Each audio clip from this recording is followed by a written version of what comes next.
Success అయ్యారు. So విషయం కార్మికులకు కూడా తెలుసు.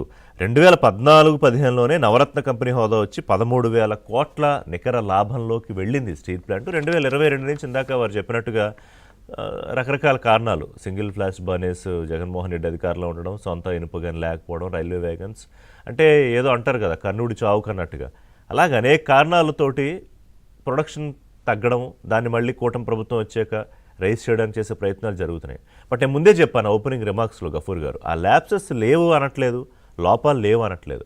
దాన్ని అందరూ కలిసి ఎట్లా చేసుకుంటే బాగుంటుంది రాజకీయం కాకుండా. ఇప్పుడు ఋషి గారు ఇదేదో రాజకీయ అంశంగా తీసుకొని ఒకరి మీద ఒకరు దుమ్మెత్తి పోసుకోవడం కోసం మనం కనుక వాడుకుంటే రాష్ట్రానికి అన్యాయం జరుగుతుంది.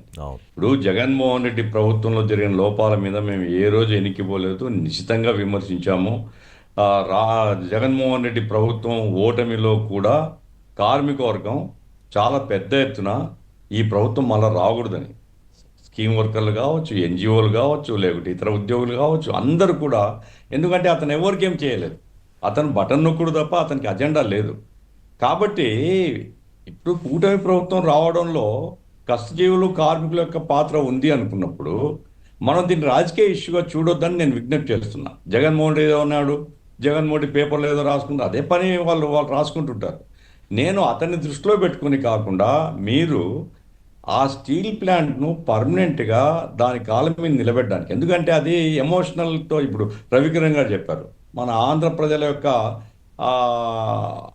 ఆత్మాభిమానంతో కలిసి ఉండేటువంటి సమస్య అది.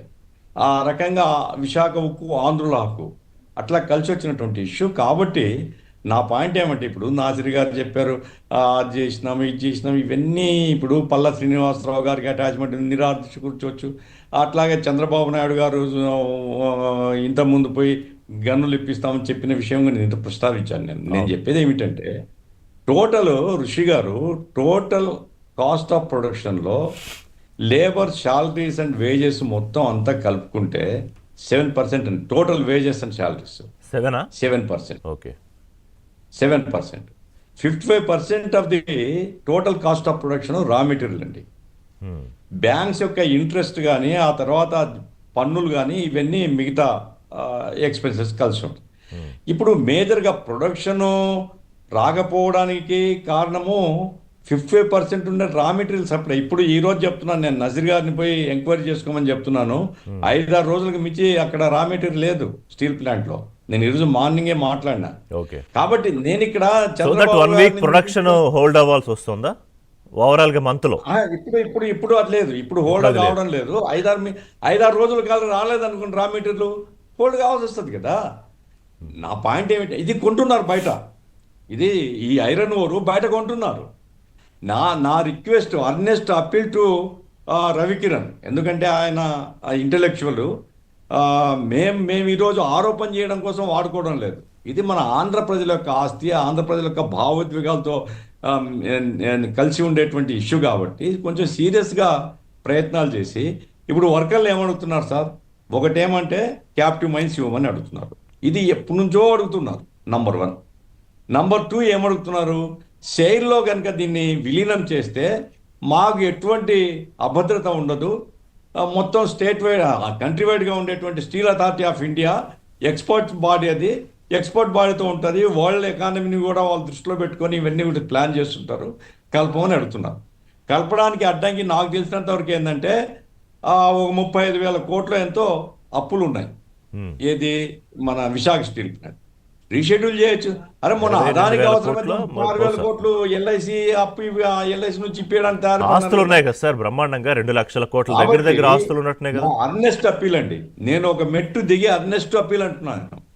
దయచేసి ఇది రాజకీయ ఇష్యూగా చూడకుండా సెంట్రల్ గవర్నమెంట్ను రిప్రజెంట్ చేయడానికి, ఇప్పుడు మొన్న ఆర్సీ మిత్తల్ తరఫున 10 మంది ఎంపీలు పోయినారండి, ఏమని క్యాప్టివ్ మైన్స్ ఇవ్వండి అని. ఆ ఆర్సీ మిత్తల్ తరఫున పోయినప్పుడు మరి పల్లా శ్రీనివాసరావు గారు అధ్యక్షులు కదా, ఏది తెలుగుదేశం పార్టీకి, తెలుగుదేశం పార్టీ తరఫున ఉండేటువంటి 15 మందో 20 మందో ఏదో ఉన్నారు కదా వీళ్ళు, లేదా మిగతా కూటమి అంతా కలుపుకుంటే 21 మంది ఏదో ఉన్నారు కదా. పోయి సెంట్రల్ గవర్నమెంట్ అప్పీల్ చేయొచ్చు, మోడీ గారికి కన్విన్స్ చేయొచ్చు, ప్రయత్నం చేయొచ్చు. అప్పుడు మిమ్మల్ని ఎవరు అన్నారు కదా, ఎవరు మీ మీద ఆరోపణ చేయలేరు కదా, దుమ్మెత్తిపోయలేరు కదా. మీరు జగన్ జగన్ జగన్ జగన్ దయ్యం భూతం పట్టుకున్నట్టు జగన్ పట్టుకున్నారు. ప్రజల యొక్క మనోభిప్రాయాలు ఏమిటంటే విశాఖ స్టీల్ ప్లాంట్కు క్యాప్టివ్ మైన్స్ కావాలని, రెండోది స్టీల్ అథారిటీ ఆఫ్ ఇండియాలో విలీనం చేయమని అడుగుతున్నారు. Okay. ఏ మేరకు సాధ్యాసాధ్యాలు మీరు రవికిరణ్ ప్రయత్నం గారు. చేస్తే కదా, అది చేయకుండా కరెక్ట్గా. ఊరికే ఒక పొలిటికల్ ఇష్యూగా మారిస్తే ఏం ఉపయోగం? జగన్ ఉంటాడండి. జగన్ సార్ కిరణ్ మీరు అనేది గారు, జగన్ లేనప్పుడు ఈ రాజకీయాల్లోకి రాజకీయాలు రానప్పుడు నాయకులు స్టీల్ ఉన్నారు ప్లాంట్ కదా. ఉంది, అతను ముఖ్యమంత్రిగా లేనప్పుడు ఉంది, ముఖ్యమంత్రిగా ఉన్నప్పుడు ఉంది, ప్రతిపక్షంలో ఉన్నప్పుడు ఉంది. కాబట్టి జగన్ పక్కన పెట్టేసి మనం ఈ రాష్ట్ర ప్రజల యొక్క మనోభిప్రాయాలు, రవికిరణ్ గారు. కార్మికులు ఉన్నటువంటి నేను భయాందోళనలు చెప్తాను. ఇవి దృష్టిలో చెప్తాను, పెట్టుకొని చెప్తాను. మనం చేయాలని చూస్తే మంచిది. యా ఇప్పుడు క్యాప్టివ్ మైన్ గురించి స్ట్రైట్ అవే నేను చెప్పదలసింది ఏంటంటే